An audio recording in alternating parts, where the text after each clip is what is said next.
നമ്മളീ പോകുന്ന കക്കാടംപുഴ കേട്ടോ, അവിടെ റിസോർട്ട് ബുക്ക് ചെയ്തിട്ടുണ്ട്. അപ്പോൾ നിങ്ങളോട് ഈ റോഡിൻ്റെ കഥ പ്രത്യേകിച്ചൊന്നും പറയേണ്ട ആവശ്യമില്ലല്ലോ, നിങ്ങൾക്കറിയാമല്ലോ.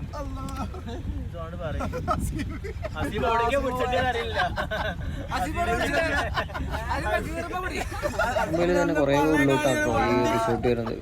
അങ്ങനെ കുറേ പോന്നിട്ട് നമ്മൾ റിസോർട്ടിൽ എത്തിന് കേട്ടോ.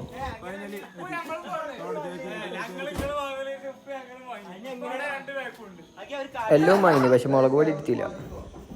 മുളക് പൊടി ഇല്ല വിചാരിച്ച് വിഷമമൊന്നുമില്ല. ആദ്യത്തെ റിസോർട്ട് കൂടി തന്നെ പറഞ്ഞയച്ചു മുളക് പൊടി അങ്ങനെ. അപ്പോൾ നമുക്ക് ഇതൊക്കെ ഒന്ന് സെറ്റ് ചെയ്തേക്കാം. അപ്പോൾ ഇതെന്താണെന്ന് വെച്ചാൽ കബ്സൻ്റെ അരി കേട്ടോ. ഇത് നമ്മൾ വെള്ളത്തിട്ട് വെച്ചു കേട്ടോ. അപ്പോൾ അതിന് വേണ്ടിയുള്ള കോഴി നമ്മൾ കഴുകി മാറ്റി വെച്ചു കേട്ടോ. അപ്പോൾ ചായപ്പൊടി കിട്ടിയ സ്ഥിതിക്ക് നമുക്ക് ചായൻ്റെ വെള്ളം അടുപ്പത്ത് വെക്കാൻ നോക്കാം. ഇത് അടുക്കളേൻ്റെ തൊട്ട് മുമ്പിലെ റൂമാട്ടോ. ഞാൻ ആദ്യം തന്നെ സീറ്റ് ബുക്ക് ചെയ്താണ് കാണുന്നത്. റൂമിൻ്റെ തൊട്ടപ്പുറത്തുള്ള ബാത്റൂം ആട്ടോ. അത്യാവശ്യം വലിയ അടിപൊളി ബാത്റൂം ആട്ടോ. അപ്പോൾ നമ്മൾ ഇവിടെ എത്തിയപ്പോഴത്തേന് മരിബൊക്കെ അതായതിന്. അപ്പോൾ അത് നിസ്കരിച്ച് കിട്ടുന്നുണ്ടോ ഈ കാണുന്നത്.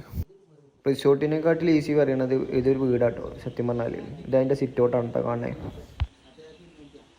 ഇതൊക്കെ കഴിഞ്ഞപ്പോഴത്തേന് നമ്മൾ അടുപ്പത്ത് വെച്ച് ചായ റെഡിയായി. നമ്മൾ ചായ കുടിക്കാൻ പോകട്ടോ. സിറ്റ് ഔട്ടിൽ ഇരുന്നാട്ടോ എല്ലാവരും ചായ കുടിക്കാൻ പോകണം. കടിയായിട്ട് ഒരു പാക്കറ്റ് മിച്ചറും വാങ്ങി. അപ്പോൾ ഇതെന്താ സംഭവം എന്ന് വെച്ചാൽ കബ്സക്കലിൻ്റെ ഉള്ളിൽ കേട്ടോ. അപ്പം കണ്ണിന്ന് വെള്ളം വരുന്നത് ആരും കാണരുതെന്ന് വെച്ചിട്ട് കണ്ണാട്ടാട്ടത്. ഇതൊക്കെ ഉണ്ടെന്നുണ്ടെങ്കിലും നമ്മൾ ചാട്ടം മറക്കാൻ പാടില്ലല്ലോ.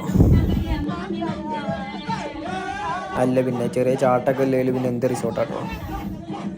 അപ്പോൾ ഓർക്ക് ഉറക്കം വേണ്ടെന്ന് വെച്ചാൽ എൻ്റെ പകുതി പാട്ട്. ഇങ്ങനെ കുറച്ച് നേരത്തെ പ്രയത്നം കൊണ്ട് നമ്മൾ സാധനം റെഡിയാക്കിന് കേട്ടോ. ഫുഡ് അടിച്ചിട്ട് ഇനി ബാക്കി പരിപാടി. അപ്പോൾ റിസോർട്ടിൻ്റെ പുറത്തുനിന്നല്ലേ കഴിച്ച കേട്ടോ അത്. അപ്പോൾ ഇതാട്ടോ നമ്മൾ കക്കാടംപുഴ സ്റ്റേ അടിക്കുന്ന റിസോർട്ട്.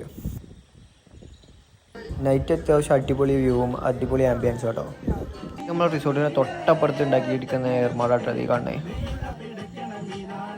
ഇതിൻ്റെ ഉള്ളിൽ നൈറ്റ് അടിപൊളി വൈബാട്ടോ. അപ്പോൾ നമ്മൾ ഇവിടെ നിന്നാണ്ട് കുറച്ച് പാട്ടൊക്കെ പാടി വൈബാക്കിട്ടോ. പിന്നെ ഒരു ഡാൻസും കളിച്ച് അങ്ങനെ തിരിച്ചെത്തിയാണ്ട് റൂമിൽ നിന്ന് പുറത്തിറങ്ങി നോക്കിയപ്പം കാണുന്ന കാഴ്ച കിടിലം വ്യൂ കേട്ടോ. കിടിലം കോടാണ്, ഒന്നും പറയാമല്ലോ. രക്ഷയില്ലാത്ത കോട. കോട വന്നപ്പോൾ രക്ഷയില്ല. അപ്പോൾ ഞങ്ങൾ എന്താട്ടി 2 ചെയറൊക്കെ ഇട്ടിരുന്നു കേട്ടോ. അപ്പം കടക്കാൻ വേണ്ടി റെഡി ആയപ്പോഴാട്ടോ ഒരു വണ്ടിനെ കാണണേ. ആ വണ്ടിനെ കണ്ടപ്പോൾ കാട്ടുന്ന കോപ്രായങ്ങളായി കാണുന്നു കേട്ടോ. അപ്പോൾ ഈ പറഞ്ഞതിലും കാര്യമുണ്ട് കേട്ടോ. Enjoy every moment. എനിക്ക് നിങ്ങളോട് പറയാമല്ലത്.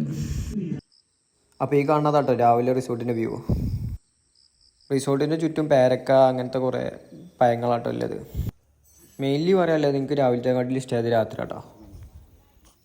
ഇതാട്ടോ നമ്മൾ നൈറ്റ് ഡാൻസ് കളിച്ചിരുന്ന സ്ഥലം. നൈറ്റ് ഇതിന് പ്രത്യേക ഒരു വ്യൂ ആയിരുന്നു കേട്ടോ. രാവിലെ ആയപ്പോൾ അത്ര വ്യൂ ഒന്നുമില്ല. അപ്പോൾ ഏകദേശം 12 മണിയോടെ എടുത്തിട്ടുണ്ട് കേട്ടോ. അപ്പോൾ നമ്മൾ വെക്കേറ്റ് ചെയ്യാൻ പോകാം കേട്ടോ. അതിൻ്റെ മുമ്പ് നമ്മൾ ഈ റൂം കാണിച്ചിട്ടില്ല. അപ്പം ജസ്റ്റ് കാണിക്കാമെന്ന് മാത്രം കേട്ടോ. ഇവിടെ നിന്ന് ഇറങ്ങിയപ്പോഴത്തേന് നമുക്ക് വിശക്കാൻ തുടങ്ങി. അപ്പോൾ നമ്മൾ കക്കാടംപുഴയിൽ നിന്ന് ഇറങ്ങുമ്പോഴാട്ടോ ഈ മിൽമേൻ്റെ പുതിയ ബൂത്ത് കാണുന്നത്. അവിടുന്ന് ചായയും കടിയും മേടിച്ച് കുടിച്ചിട്ടോ. അങ്ങനെ തിരിച്ച് വീട്ടിലോട്ട്.